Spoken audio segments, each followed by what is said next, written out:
Good day, everyone, and welcome to 12 at 12. Today we have Mike Erwin presenting. He's full-time faculty in web design and interactive media. And today the topic is Brightspace Virtual Office Tool. So I'm going to pass it over to you, Mike. Thank you very much. Good morning, everyone. Just wait a moment and I'll give you the screen. You should have it now. Go for it.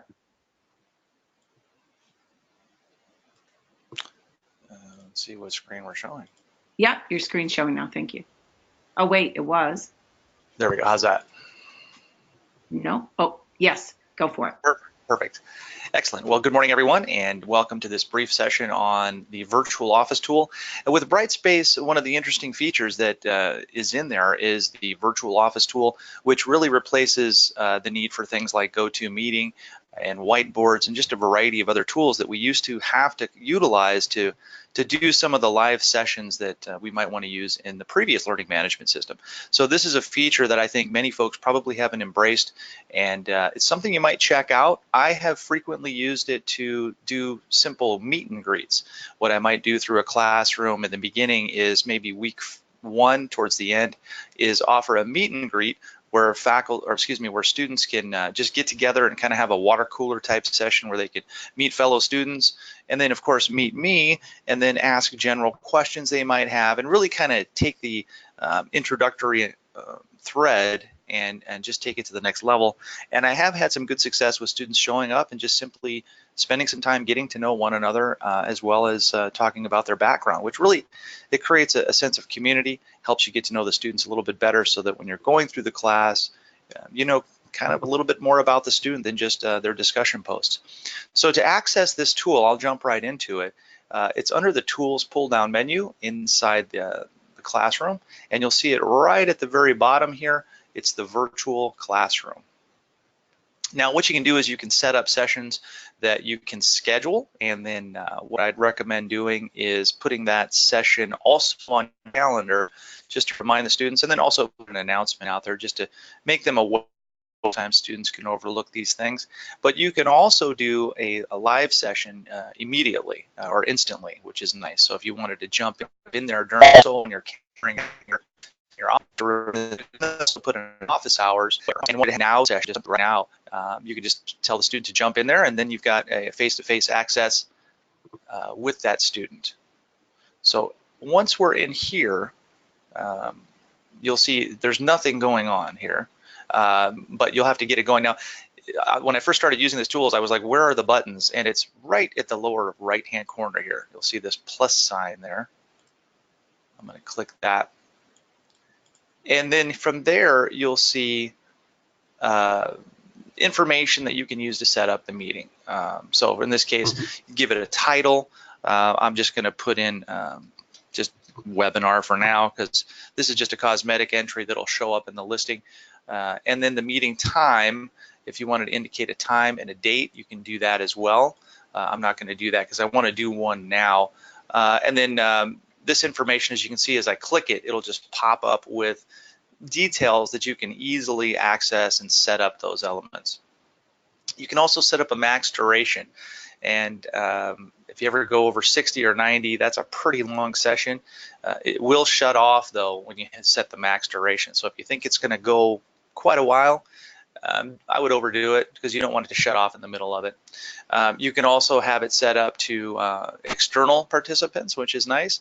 You can start the recording if you want to record it automatically, and then an automatic link to the recording as well will be sent. In this case, I usually just leave it just like it is and say whole class. If you want to repeat it, if it's something you're doing every week, you can also set that up. So you can see it really has a lot of interesting features, but very basic stuff. So I'm going to just do the now one, which is right there. It says now. And when I hit save, it takes it a minute to load. Now you'll see that it lists it right here, the active meeting. And in order to trigger it, again, we're always looking for buttons like start now. It uses this method here where you've got action. So you kind of miss it if you're not looking very closely. And right there, you'll see it. I'm just going to launch it. Once it launches, you'll see an interface. It has just a couple of things, as you can see. It actually has a phone number available too if you'd like to use that. but typically students will just use voice IP with a microphone. And give it a moment to load here. It has a listen only option in the event maybe you have students talking, but I'm going to use my microphone, and it's going to ask me which microphone do I want to use, and so there it is. Hopefully I'm using the right one. Yes, and then it does a little test for you too, so you can determine if it's working. So immediately it goes right in there, and it gives you a whiteboard, which is quite nice. You can kind of see I have some drawing tools. I'm going to just kind of float around the screen quickly. On the left-hand side, upper left, you have the user list, which is really important because if there's nobody in there, obviously you're talking to nobody. This will tell you who's in there, and as students populate this particular session, you'll see them show up there. It has a little chat feature also, so you can just chat with them if you'd like. It has a very nice send file feature as well, and then it has, here's the phone number again if you desire to use that with a code, which is quite nice. So it's kind of a mini go-to meeting of sorts. Quite nice. So I'm gonna just minimize that there. Oops. It's breathing. So we have this session here. Now, you know, if you ever have the option to draw things or a need to draw things, you can do that. You can run slides on there as well if you wanted to set up slides. You can see that it has, it's not recording right now. It'll tell you that you are. If you want to record, you can simply on the fly just hit that button, and now it's being recorded, and it'll serve it up to your classroom. Let me stop that. Now, what you'll probably end up doing a lot of times is doing a screen share instead. And this is so that you can open up maybe a software application or show an artifact that the student had posted. And I don't have one open right now, but if I click this, it would give me the option to share my screen. Which window do I want to share? And I think if I show the webinar, showing the webinar, we'll go back in time. So I don't want to do that. And so I'm not going to turn that on, but it's a nice feature that will allow you to show artifacts, which is important. And then you can demonstrate those things. And from there, if you want to show your camera, you can also do that. It'll show your face and it'll show your desktop or whatever application you want to use. And it's pretty thorough. At the bottom here, there's an actions item, which is quite interesting. If you want to upload a presentation to utilize, for example, you made a PowerPoint you want to run through, you can do that here. And then I also enjoy the initiate a poll. For some reason, if you have a large group of folks, and let's say you want to ask a question throughout the presentation, you can on the fly quickly initiate a poll, and gives you options for what kind of poll, ABC, true, false, these kinds of things. It has an option for creating custom responses. And typically you would just ask the question or have it displayed in a question, and then you could use this poll to tally the results and give you information. So I'm just going to cancel that. So it's not tremendously complicated in terms of usage, but you can see you have various things you can do.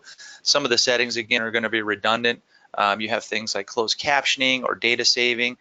You can turn on audio alerts for chat so that you know somebody's posting something. And sometimes you might miss that, and a lot of times I know when I'm presenting, I have to frequently look back to chat because I'm always paranoid that I'm going to miss a post, which I have done.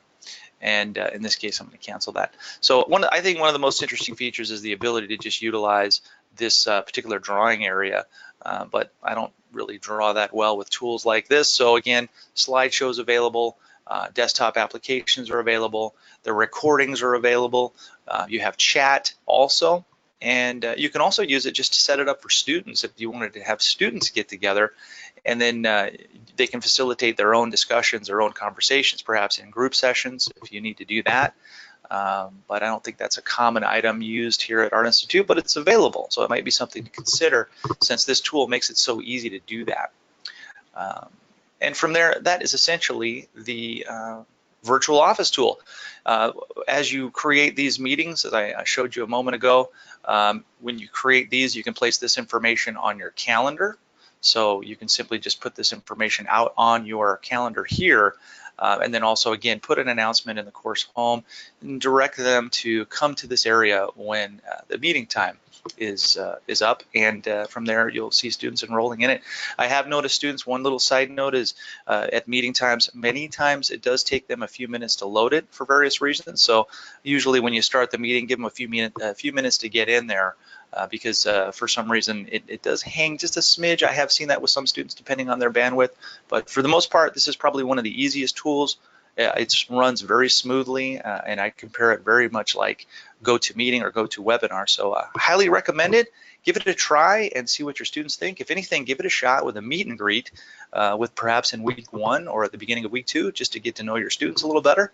And of course, if you ever have questions on tools like this, feel free to reach out to me. My information was in the webinar intro, but my email is always easy to remember. It's just Merwin, MERWIN, @aii.edu. And again, thank you for coming out today. I hope you've enjoyed this material and will continue to use it. Have a great week, and we'll see you all online. Okay, thank you, Mike. That is awesome. And what I also wanted to point out is I love that you can record it, so it kills 2 tasks in one. You could, if you have students in there, because generally if they have one student has a question, many students have a similar question.